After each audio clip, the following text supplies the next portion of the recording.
হয়। শয়তানের মিশন হচ্ছে আমাদেরকে হতাশ বানানো। শয়তানের মিশন কি? এখন তো এটা অনেক সমস্যা। হতাশ ছেলেপেলেরা কি করবে না করবে, আমাদের কাছে এই প্রশ্নগুলোই বেশি আসে, হতাশা নিয়েই আসে। ক্ষোভ, বাবা মায়ের প্রতি ক্ষোভ, স্ত্রীর প্রতি ক্ষোভ, বন্ধুর সাথে ক্ষোভ, সবার সাথে সবার এই যে ক্ষোভ, এগুলো থেকে হতাশার জন্ম দেয়। ছেলেপেলেরা সুইসাইডও করে ফেলে। মানে সুইসাইডের টেন্ডেন্সি আগে তো এত ছিল না, এখন মানুষ এটা নিয়ে ভাবে যে কি সুইসাইড করে ফেলবো নাকি। প্রত্যেকের এরকম একটা ভাবনা, যার পেছনে বললে একটা রাস্তা তো আছে, সুইসাইড করে ফেল। কি পরিমাণে হতাশ হলে জাতিগতভাবে মানুষ এতটা দৈন্যতার ভেতরে যায়। তো বিশ্বাসীরা কখনো হতাশ হয় না প্রিয় ভাইরা, হতাশ নিজেকে হতে দিবেনই না। চলে যান লাঙ্কাবি ঘুরে আসেন, চলে যান KLCC ঘুরে আসেন, ওই যে ওয়াটার ডান্সিং আসেন দেখে আসেন একদিন সন্ধ্যা, যেটা ভালো লাগে ওটা করেন। হতাশ হইতে দিবেন না মনকে, পারা যাবে না। হতাশ হলেই বিপদ, হতাশা থেকেই সবকিছুর সব ঝামেলার জন্ম। এবং শয়তানের বড় মিশন হচ্ছে বিশ্বাসীদেরকে হতাশ বানানো। আর এই কোরআনের মিশন হচ্ছে আমাদেরকে আশাবাদী বানানো। এটা আশা জায়গা নিয়ে একটা বই, আপনি পড়ে দেখেন, এই কোরআনের কথা শুনে দেখেন, শুধু আশা আর আশা, মানে হতাশ হইতেই দিবে না, শুধু মানে এনার্জি আপনার অপটিমিস্টিক বানাই ছাড়বে। আপনি কোরআনের কয়েকটা আয়াতকে আমি রেফার করি। লা তাহজান ইন্নাল্লাহা মা'ানা, লা তাহজান, never be sad, never be frustrated, Allah is with us, Allah আমাদের সাথে আছে। আবু বকর রাদিয়াল্লাহু তাআলা আনহু সেই গারে সাউরে তিনি ভয় পাচ্ছিলেন, উদ্বিগ্ন। রাসূল সাল্লাল্লাহু আলাইহি ওয়াসাল্লাম বললেন, ভয় নাই, আমাদের সাথে কে আছে? আমরা গুহার ভিতরে দুইজন না, এখানে তিনজন, তুমি আমি দুইজন, আরেকজন কে? আল্লাহ। দেখছেন আমাদের পাওয়ারের জায়গাটা কোথায়? সবসময় এটা ফিল করবেন যে আল্লাহ আমার সাথে আছে, আল্লাহ আমার একা ছেড়ে দেয় নাই, উনি আমার বড় গার্ডিয়ান। এরপরে সূরা ইউসুফ আল্লাহ বলেছেন, লা তাইয়াসু মির রাহিল্লাহ, আল্লাহর রহমত থেকে নিরাশ হবে না। ইন্নাহু লা ইয়াইয়াসু মির রাহিল্লাহ ইল্লাল কওমুল কাফিরুন, কাফেররা ছাড়া কেউ আল্লাহর রহমত থেকে নিরাশ হয় না। কুল ইয়া ইবাদিয়াল্লাযিনা আসরাফু আলা আনফুসিহিম লা তাকনাতু মির রাহমাতিল্লাহ, আল্লাহর রহমত থেকে নিরাশ হয়ও না। ইন্নাল্লাহা ইয়াগফিরুয যুনুবা জামিআ, আল্লাহ তুমি চোখের পানি ছেড়ে অশ্রুসিক্ত হৃদয় নিয়ে আল্লাহর কাছে চাও, আল্লাহ তোমাকে ক্ষমা করে দেবেন। এই তো ক্ষমা করার জন্য বসে আছেন। এভাবে আপনি দেখবেন যে আপনার যে কোনো মোমেন্টে আল্লাহর দরজা খোলা 24/7। সূরাতুল ইনশিরাহ আল্লাহ বলছে, ইন্না মা'আল উসরি ইউসরা, কষ্টের পরেই কি আছে? স্বস্তি, সুখ। সুখের কথা শুনলে এনার্জি আসতেছে না, যে এখন কষ্ট যাচ্ছে আমার, কিছুদিন পরে কি আসতেছে? সুখ আসতেছে। এটাই নিয়ম। ওয়ালা তাহিনু ওয়ালা তাহজানু ওয়া আনতুমুল আ'লাউনা ইন কুনতুম মুমিনিন, আপনি বিপদে আছেন, আপনি অপ্রেসড, আল্লাহ বলতেছে চিন্তা নাই, টেনশন নাই, তুমি যদি মুমিন হও, বিশ্বাসী হও, বিজয় তোমার হবে। বিজয় একদিন তোমার হবেই হবে। এই যে কোরআন আমাদেরকে এইভাবে মোটিভেশন দেয়, আমাদেরকে হোপফুল থাকতে বলে, অপটিমিস্টিক থাকতে বলে।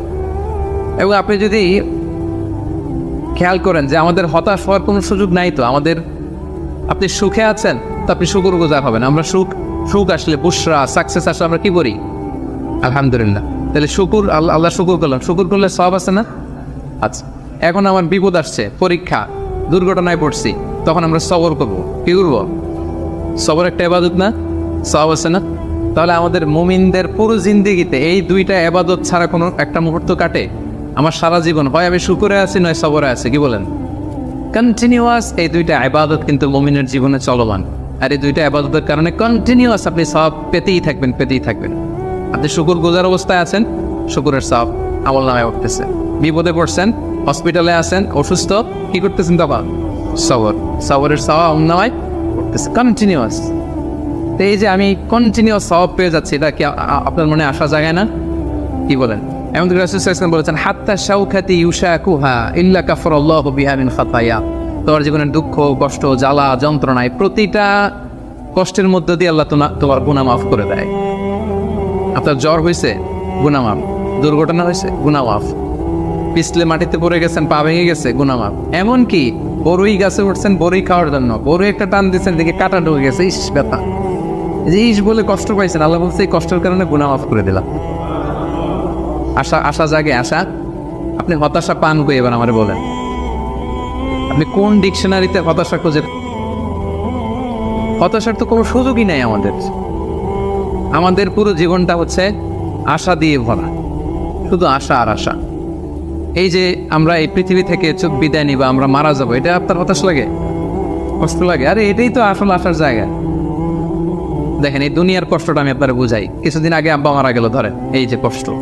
এরপরে গেল আম্মা, আহারে কষ্ট। এরপরে বউ মারা গেল, আরে কষ্ট। এই দেখেন কষ্ট, অন্যান্য কষ্ট বাদ দিলাম, আমার প্রিয়জনরা যে আমার থেকে বিদায় নিচ্ছে একটার পর একটা, আমার তো ক্ষতবিক্ষত হচ্ছে না হৃদয়, আমি কষ্ট পেতে পেতে আপনি কত কষ্ট পাবেন? ওইখানে এই কষ্ট আছে আপনার? ওইখানের কথা ভাবলেই আরে আমার বউরে তো আমি ওখানে পাবো, আরে আমার দাদাকে তো আমি ওখানে পাবো, আমার আব্বাকে আমি এত ভালোবাসতাম, আমার আব্বারও এখানে পাবো আমি। বিশ্বাসে যদি হয় আমার আব্বা আম্মা স্ত্রী দাদা দাদি মিলে আজীবন আবান গায়রা মাজজুজ, চিরকাল ওখানে থাকবো। তো মৃত্যুকে তো মুমিন ভয়ই করে না, এটা তো একটা আনন্দের বিষয়। আচ্ছা আর উদাহরণ দিয়ে বলি, আপনি আছেন মালয়েশিয়াতে, আপনার জীবনের সবচেয়ে কাছের মানুষ, প্রিয় মানুষ আপনার আব্বা, উনি থাকে আমেরিকাতে, 10 বছর আপনার দেখা নেই। এখন বলা হইলো তোমার গ্রাজুয়েশনও শেষ, ইউএস এর ভিসাও হয়েছে, তুমি মালয়েশিয়া থেকে ইউএসএ যাবা, তোমার সবচেয়ে বড় গার্ডিয়ান তোমার আব্বার সাথে দেখা করতে, খুব কষ্ট লাগবে না আপনার? কি লাগবে বলেন না কেন? কেমন লাগবে আপনাদের? আপনি মহা খুশি হবেন না? আপনার বাবা, আপনার পিতা, আপনার সবচেয়ে বড় গার্ডিয়ান, তার সাথে আপনি দেখা করতে যাবেন। বলেন আমাদের জীবনের মরণের সবচেয়ে বড় গার্ডিয়ান কে? আল্লাহ। আমার সবচেয়ে বড় অভিভাবক কে? তার অভিভাবক কি চেনেন না এখনো? আমার আপনার আমাদের সবচেয়ে বড় অভিভাবক কে বলেন তো? আল্লাহ। তো সেই অভিভাবকের কাছে আমি যাবো, আমি তো খুশিতে বাকবাকুম হয়ে বসে আছি, কবে যাব? এটা ফিল করতে হবে না? আমার আব্বা ইউএসএ তে থাকে, 10 বছর পরে আমার সবচেয়ে বড় অভিভাবক আমার আব্বার কাছে যাবো, ওইটাতে আমি এত খুশি। আমার জীবন মরণ দুনিয়া আখিরাতে সবচাইতে বড় গার্ডিয়ান, সবচাইতে বড় অভিভাবক আমার বাবা। আমাকে যত বেশি ভালোবাসে তার চেয়ে আমাকে বেশি ভালোবাসে আমার আল্লাহ। আমার মা আমাকে যত বেশি ভালোবাসে তার চেয়ে আমাকে বেশি ভালোবাসে আল্লাহ। আমি আমাকে, আমার সত্তাকে যত বেশি ভালোবাসে আমার চাইতে আমাকে বেশি ভালোবাসে কে? তো সে আল্লাহর কাছে আমি যাব। আপনাদের কি আশা জাগতেছে না? এরপরে দুনিয়াতে যত কষ্ট হয়েছে সবগুলোর তো বিচার ওই দিন হবে। হাইকোর্টে গেছেন, বিচার পান নাই, বিচার বসছে গ্রামে, বিচার পান নাই, অনেক আনসেটেল জিনিস দুনিয়াতে আনসেটেল, এগুলো সেটেল হবে না ওই দিন? তো আসল খেলা তো ওইখানে, আসল হাসি তো আমরা ওইদিকে আসবো, আমাদের আসল হাসি সুখ সব তো জমা পড়ে আছে ওইখানে, ওটা তো ফিল করতে হবে। এখন হতাশ হওয়ার স্কোপ আপনি কোথায় পেয়েছেন এবার বলেন আমাকে? হতাশ হবে না? হতাশ হওয়া যাবে? আমাদের হতাশ হতে চাইলেও ঘুরে ফিরে সুযোগ নেই। খুব চাচ্ছে একটু হতাশ হই, একটু টেনশন করি, তারপরেও সুযোগ নেই। প্রিয় ভাইরা, আল্লাহর স্মরণে হৃদয় প্রশান্ত হয়। আল্লাহর স্মরণে যে হৃদয় প্রশান্ত হয়, আমার একটু আগের যে পয়েন্টটা, এটা যদি আপনি ফিল করেন ভেতর থেকে, প্রশান্ত হবে না আপনার? আপনি তো মানে বিশাল বড় আশা নিয়ে বুক বেঁধে থাকবেন, আপনার তো হতাশ হওয়ার কোনো সুযোগ নেই। আপনি ভেতর থেকে মনোদৈহিক প্রশান্তি, শান্তি, সুখ এটা অনুভব করবেন। আল্লাহর স্মরণ, আখিরাতের স্মরণ যার মধ্যে থাকে সে সুখী হয়, সে জীবনে শান্তি লাভ করে। আর আপনি যদি নাস্তিকদের দিকে তাকান, আপনারা জানেন ওরা কি কঠিন জীবনযাপন করে। বিশ্বাস করেন, টক শোতে অনেক বড় বড় কথা বলে, কিন্তু রাতের বেলা যখন মরণ নিয়ে চিন্তা করার দম বন্ধ হয়ে আসে। আমরা মরণ নিয়ে কথা বলে দম বন্ধ হয়ে আসে, তো বুক ভরা দম নিয়ে আমি তো খুশি, আমি তো আমার রবের কাছে যাচ্ছি, আমার মহা অভিভাবকের কাছে। আতান গায়রা মাজজুজ, এমন সুখ শান্তির সন্ধান আমি পাবো যেটা কাটাপ হবে না কোনোদিন, ছিনিয়ে নেওয়া হবে না, এটা চলবে তো চলবে, মহাকাল। তো আল্লাহর স্মরণ, আখিরাতের স্মরণ আমাদেরকে খুব হোপ দেয়, আশা জাগায়, আশা জাগা নিয়ে। কিন্তু নাস্তিকদের কথা যদি চিন্তা করেন, ওদের জীবন মরণ নিয়ে যখন ভাবনা শুরু করে, ওদের দম বন্ধ হয়ে আসে, একটা সাফোকেটিং লাইফ ওরা লিড করে। এজন্য আল্লাহ তাআলা বলছেন, আলা বিযিকরিল্লাহি তাতমাইন্নুল কুলুব। কেন আল্লাহর জিকিরে মানুষের অন্তর প্রশান্ত হয়? কেন? আমাদের হিউম্যান বিং এটা দুইটা জিনিসের সমন্বয়, আমাদের দেহ, বডি আর সোল। আমরা যখন ক্লান্ত হই, ঘুমালে সতেজ হই, ক্ষুধা লাগলে খেলে, ফুয়েল দিলে সতেজ হই। কিন্তু আমাদের রূহ, এটার খাবার কি? আমাদের যে আত্মা, এটা আখিরাতের স্মরণে, আল্লাহর স্মরণে এটা প্রাণবন্ত হয়, এটা সজীব হয়, এটা উজ্জীবিত হয়। এই জন্য আল্লাহ তাআলার স্মরণে, আখিরাতের স্মরণে মানুষ উজ্জীবিত হয়, মানুষ প্রশান্ত হয়, সে হৃদয় থেকে একটা সুখানুভূতি সে ফিল করে, এটা রিয়েলাইজ করে।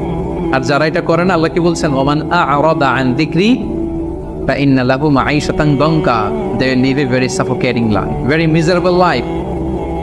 আপনি যদি নাস্তিকদের দিকে তাকান, they are all the time long in dilemma, in confusion, they don't know how to go, how to proceed, মানে কি ভাববে, কোন দিকে যাবে, আসলে কি, যদি থাকে কিছু, এই যদি থাকে চিন্তায় ওরা একটা দম বন্ধ হওয়ার মতো যে পরিবেশ পরিস্থিতি, এরকম একটা লাইফ তারা লিড করে।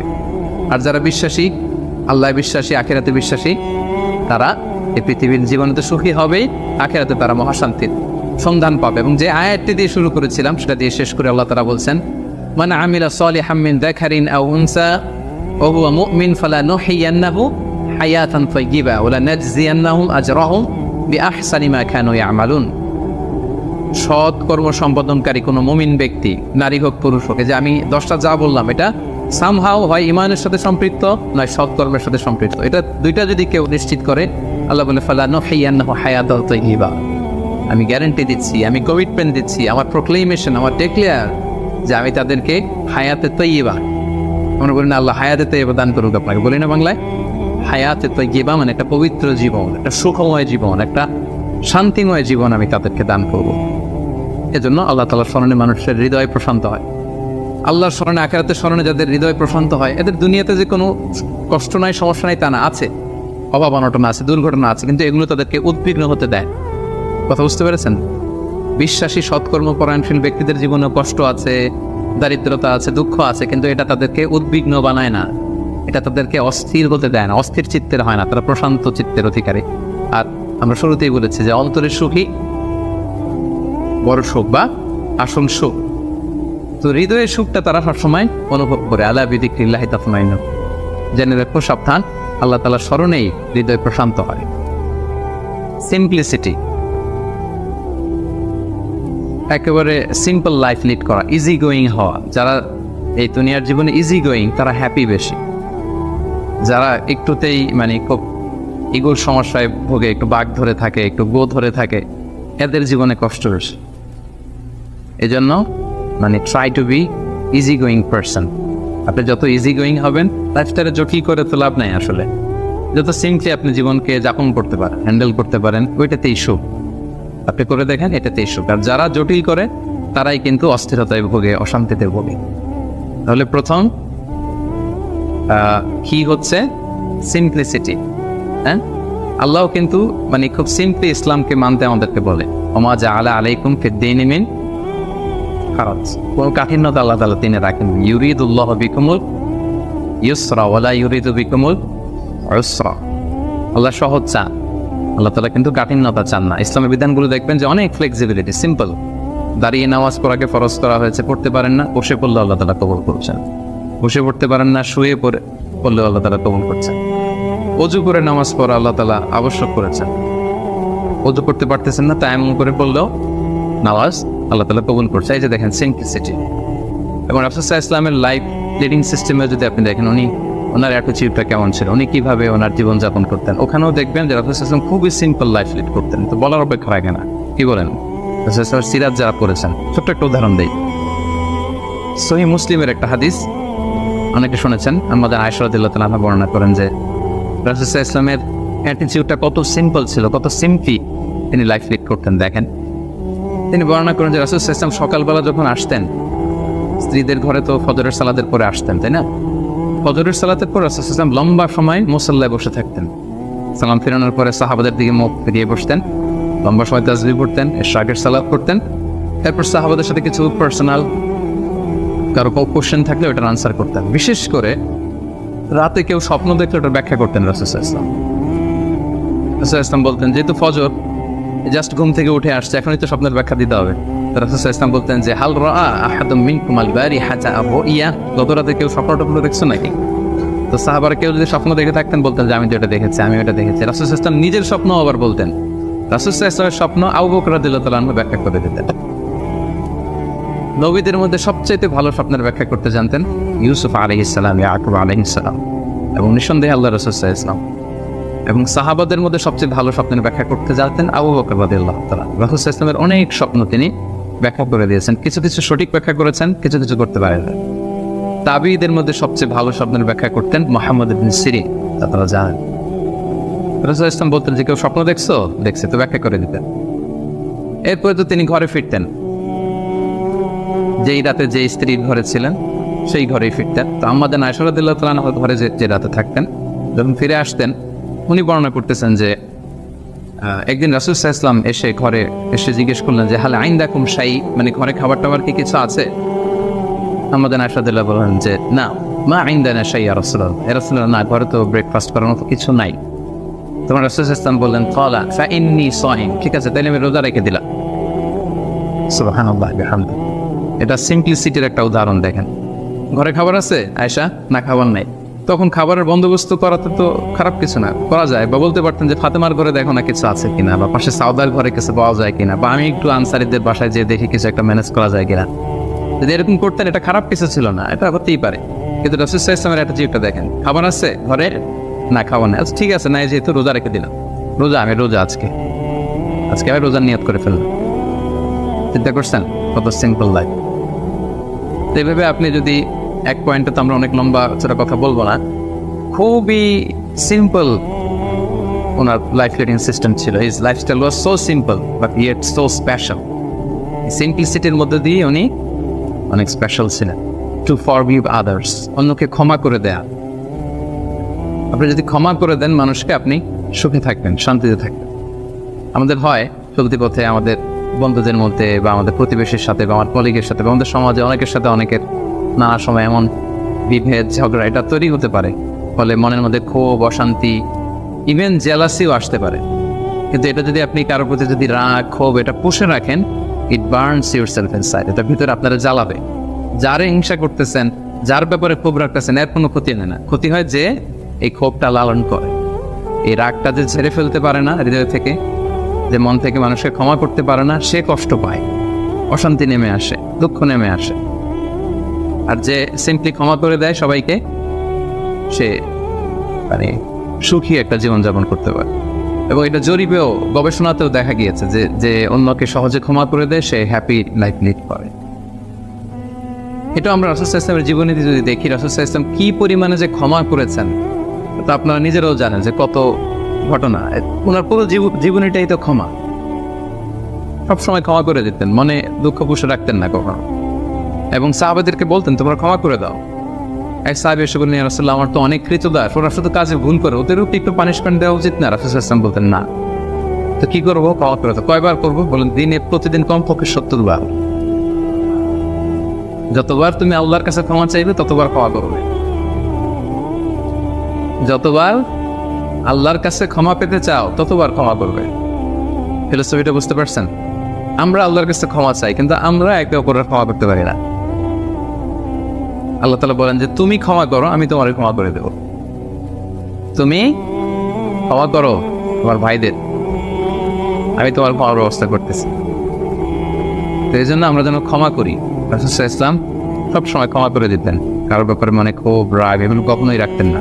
একটা ছোট্ট মজার ঘটনা বলি, আনাস রাদিয়াল্লাহু তাআলা আনহু বর্ণনা করেন যে রাসূল সাল্লাল্লাহু আলাইহি ওয়াসাল্লাম পার দিয়ে একবার আমি হাঁটতেছিলাম, ও আলাইহি বুরদুন নাজরানি, নাজরান এলাকা থেকে আনা একটা চাদর রাসূল সাল্লাল্লাহু আলাইহি ওয়াসাল্লামের গায়ে ছিল। রাসূল সাল্লাল্লাহু আলাইহি ওয়াসাল্লাম চাদর পরতেন। গলিদুল হাশিয়া, যে চাদরের মানে এই যে চাদরের পাশে ডিজাইন করা থাকে না নাকি, এই তো এটা কি বলে বাংলায়, ভালো বাংলায় নকশা তো ডিজাইনটারে বলে, কিন্তু চাদরের কর্নার পাশটারে কি বলে? পায়ের পার এটা বলে বাংলায়, না শুদ্ধটা কি আমি জানি না। তো এই যে চাদরের পারে বা পাইরে গলিদুল হাশিয়া, খসখসে ডিজাইন ছিল। রাসূল ইসলাম গায়ে চাদর মুড়ি আছেন।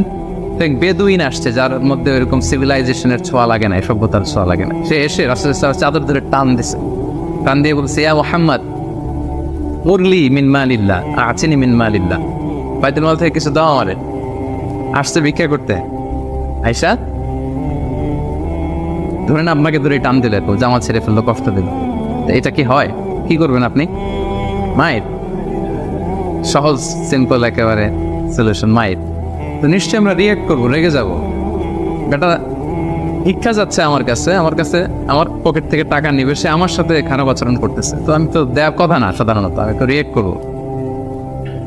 তো রাসূল সাল্লাল্লাহু আলাইহি ওয়াসাল্লাম কি করলেন দেখেন, টান দিলেন, এই জায়গায় দাগ পড়ে গেল।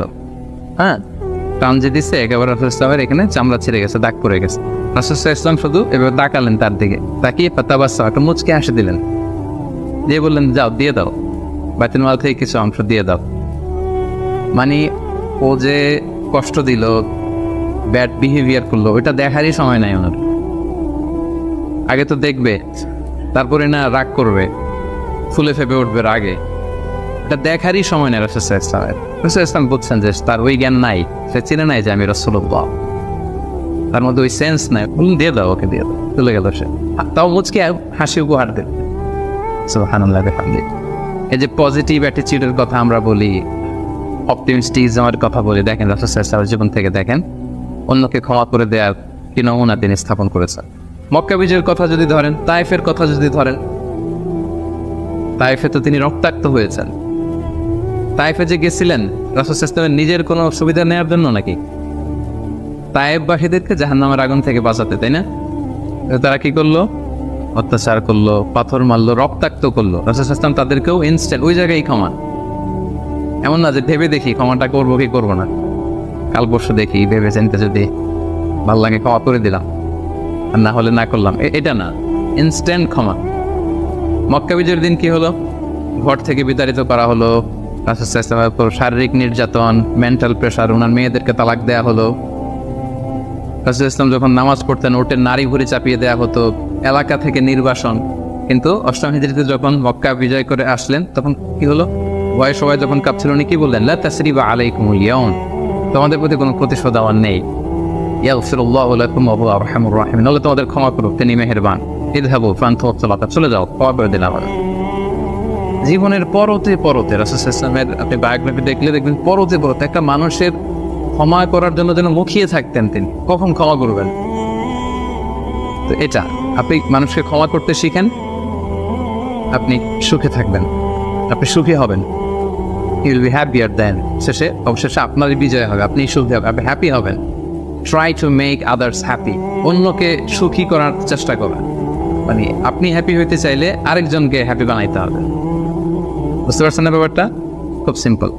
আপনি যদি অন্য মানুষ কিভাবে সুখী হতে পারে, তারা কিভাবে ভালোভাবে থাকতে পারে, এটা নিয়ে টেনশন করেন, আপনার হ্যাপিনেস নিয়ে এটার দায়িত্ব নেবে কে? কাউকে দেন, দান করেন, চ্যারিটি করেন, ডোনেশন করেন। এটা করার পরে যে কি সুখানুভূতি, অনুভূতি কি আর বোঝানো যায় না? এটা অনুভব করতে হয়, এটা আপনি অনুভব করবেন, এবং যারা আপনারা এটা করেন নিশ্চয়ই অনুভব করেছেন। তো এটা যদি আমাদের মধ্যে থাকে, এটা আপনাকে হ্যাপি করবে। চিন্তা করেন ইসলামের বিধানগুলো, ইসলামের বাতলে দেওয়া যে জীবন দর্শন কত সুন্দর, মানে পুরো সমাজের সবাই যেন আমরা হ্যাপি থাকতে পারি, এরকম একটা সিস্টেম, তাই না? অন্যরা হ্যাপি আমি করতে যাচ্ছি, আমি হ্যাপি হয়ে যাচ্ছি। এবং সহিহ মুসলিমের একটা হাদিস এখানে আমি উল্লেখ করতে চাই, লম্বা হাদিস, শেষের অংশটা টেক্সটটা হচ্ছে এরকম যে আল্লাহু ফি আউনিল আবিদি মা কানাল আবদু ফি আউনি আখি। রাসূল সাল্লাল্লাহু আলাইহি ওয়াসাল্লাম বলেন, আল্লাহ তাআলা ততক্ষণ পর্যন্ত বান্দার সাহায্যে থাকে যতক্ষণ পর্যন্ত বান্দা তার ভাইয়ের সাহায্যে থাকে। কথাটা বুঝতে পারছেন? আই রিপিট, আল্লাহ তাআলা ততক্ষণ পর্যন্ত কোনো বান্দার সাহায্যে থাকে যতক্ষণ পর্যন্ত এই বান্দা তার ভাইয়ের সাহায্যে থাকে। তা আপনি আল্লাহর সাহায্য পাইতে হলে এটার কন্ডিশন কি বলেন তো দেখি? আপনার ভাইকে হেল্প করেন, তাকে হেল্প করেন, তার একটু উপকার করেন, আল্লাহ তাআলার পক্ষ থেকে নুসরাত, সাহায্য এটা নেমে আসবে। সুবহানাল্লাহ। তার মানে অন্যের প্রতি ভালো যেটা করেন, এই ভালোটা আপনার দিকে ফিরে আসে। অন্যের প্রতি শুভকামনা, এটা রিটার্ন হয়ে আপনার দিকেই ফিরে আসবে। So try to make others happy, অন্যকে সুখী করার চেষ্টা করা, এটা আপনাকে সুখী করবে। Be grateful with what you have, আপনার যা আছে এটা নিয়েই গ্রেটফুল থাকেন, কৃতজ্ঞ হন যেটা আছে। আমরা যেটা করি, আমার যেটা আছে এটা নিয়ে আমি তৃপ্ত না, আমি অন্যদের গুলো দেখে হাওতাশ করি, কিন্তু আমার মাঝেই যে আনন্দ নেয়ার কত কিছু আছে এটা আপনি একটু খেয়াল করে দেখেন না, একটু খেয়াল করে দেখেন। এবং আল্লাহ তাআলা বলছেন যে ওয়া ইত্তাআযানা রাব্বুকুম লা ইন শাকারতুম লা আযীদান্নাকুম ওয়া লা ইন কাফারতুম ইন্না আযাবি লাশাদীদ, যে তোমরা যদি শুকরিয়া করো আমি নিয়ামত বাড়িয়ে দেব, আর যদি কুফরি করো মানে অকৃতজ্ঞ হও তাহলে আমার শাস্তির মুখোমুখি কিন্তু তোমাকে হতে হবে। তাহলে শুকরিয়া করলে আল্লাহ তাআলা বাড়িয়ে দেয়। তো এই জায়গাটাতে আমাদের বড় ঘাটতি, আমাদের যা আছে, what I have I am not happy with that, এটা নিয়ে আমি সুখী না। মনে হয়েছে ওইটাতে মনে হয় সুখ, ওই জায়গায় যেতে পারলে আমার জীবনটা একেবারে খুব আমি আনন্দিত হতাম। তারপর আপনি যে স্থানটাতে যেতে চান, ওই স্থানটাতে যে আসে তার সাথে কথা বলেন যে ভাই আপনি হ্যাপি তো? বলে না আমি তো হ্যাপি না। ওই যে আমি তো বুঝতেছি ওইটা, আমি যদি একটু ওই পর্যন্ত যেতে পারতাম তাহলে একেবারে মহা সুখ পাইতাম। আসলে সুখটা হচ্ছে আপেক্ষিক, আপনার যেটা আছে আপনি এটা নিয়ে যদি ভাবেন দেখবেন যে শুকরিয়া করে শেষ করতে পারবেন না। আপনি দেখেন যে আমাদের মধ্যে কত কমপ্লেইন, হ্যাঁ, কত অভিযোগ, আমার এটা নাই, আমার সেটা নাই, আমার ভালো ক্যারিয়ার নাই, আমার জব নাই, আমার সুন্দরী বউ নাই, আমার ফ্যামিলির এই সমস্যা, আমার ওই সব, মানে আমার জীবনে কিছুই পাই নাই আমি। মানুষের যোগবিদ এরকম এটা থাকে। কিন্তু দেখেন আপনার চেয়ে খারাপ অবস্থানে যে আছে, আপনি একটু দেখেন কি অবস্থা। আল্লাহু আকবার। আপনি যদি ক্যান্সারে আক্রান্ত কোনো পেশেন্টের সাথে যে একটু দেখা করেন, তখন বুঝবেন আপনার কি আছে। 2-3 বার কেমোথেরাপি দেওয়া হয়েছে, চুলগুলো দাড়িগুলো পরে একটা ফ্যাকাশে চেহারা হয়ে গেছে। পরে যদি যে জিজ্ঞেস করেন ভাই তুমি কি চাও, বলবে আমি শুধু বাঁচাতে চাই। কি চান আপনি? কি চান? ক্যারিয়ার চান, টাকা চান, ফলোয়ার চান, দাপট চান, আপনার অনেক কিছু লাগবে। আমি এটা চাই, ওইটা চাই, ওইটা চাই। ও শুধু একটা জিনিস চাই। কি চায় সেটা? যদি কোনোভাবে সে বাঁচতে পারে, মানে ডক্টর এসে যদি বলে যে না আপনি তো রিকভারি করে ফেলছেন, সে যে কি মহা খুশি, মানে অশ্রু সিক্ত সেজদা দিয়ে সে জানামাজ ভিজায় ফেলবে। আয়রে তার কান্না, আয়রে তার শুকরিয়া। কি জন্য শুকরিয়াটা করতেছে? বেঁচে আছে। আপনি বেঁচে আছেন না? আমি বেঁচে আছি না? তো আমি বেঁচে আছি, এই বাঁচতে পারাটা তার কাছে স্বপ্ন। চিন্তা করছেন ব্যাপারটা? এই যে আমরা শ্বাস প্রশ্বাস নিচ্ছি, কি সুস্থ সুন্দর জীবনযাপন করতেছি, এই বেঁচে থাকতে পারাটা একজনের কাছে স্বপ্ন, মহা স্বপ্ন। এর শুধুই বাঁচতে চায়। আমরা সুখ আসলে এদিকে সেদিকে খুঁজে বেড়াই। আমার মধ্যে যে আল্লাহ তাআলা সুখের কত টুলস দিয়েছেন, কত মাধ্যম দিয়েছেন, শুকর গুজার হওয়ার মতো কত নেয়ামত আল্লাহ তাআলা দিয়েছেন, সেটা আমরা চোখে দেখি না। আপনি যদি একটু খেয়াল করেন কি নেয়ামত দিয়েছে আল্লাহ তাআলা, আপনি অবশ্যই শুকর গুজার হতে পারবেন। অনেক কিছু আল্লাহ আপনারা দিয়েছে যেটা অন্য কাউকে দেয় নাই। অনেক কিছু আপনার মধ্যে আছে। এগুলোর জন্য আমাদের মানে গ্র্যাটিটিউড শো করতে হবে আল্লাহ তাআলার কাছে, যে আল্লাহ শুকর, আলহামদুলিল্লাহ তুমি অনেক ভালো রেখেছো, অনেক ভালো আছে, আলহামদুলিল্লাহ। এই শুকরিয়া করার মেন্টালিটি যদি ডেভেলপ করেন, দেখবেন যে আপনি মহাসুখী। আপনার মধ্যে সুখানুভূতি, মনোদৈহিক প্রশান্তি, শান্তি এটা নেমে আসবে। আর যখনই দেখবেন যে আপনার উপরে যে আছে, রাসূল বলছে যে উনজুরু ইলা মান হুয়া আসফালা মিন, তোমার চেয়ে খারাপ পজিশনে আছেন তার দিকে একটু তাকাও, তাইলে শুকরিয়া করতে পারবে। তোমার চেয়ে উপরে যে আছে তার দিকে তাকিও না। এটা এমন না যে আপনি নিজেকে ডেভেলপ করার চেষ্টা করবেন না, করবেন, কিন্তু আপনি ওর দিকে তাকায় আমার এটা হলো না, আমি পারলাম না, এটা আসবে। কিন্তু আপনি যদি নিচের দিকে তাকান, তাহলে বুঝবেন যে আল্লাহ তাআলা পাই কত ভালো রেখেছে। তো এই জন্য সুখী হওয়ার মাধ্যম হচ্ছে be grateful with what you have. যা আমার আছে এটা নিয়ে যেন আমি শুকর গুজার হই।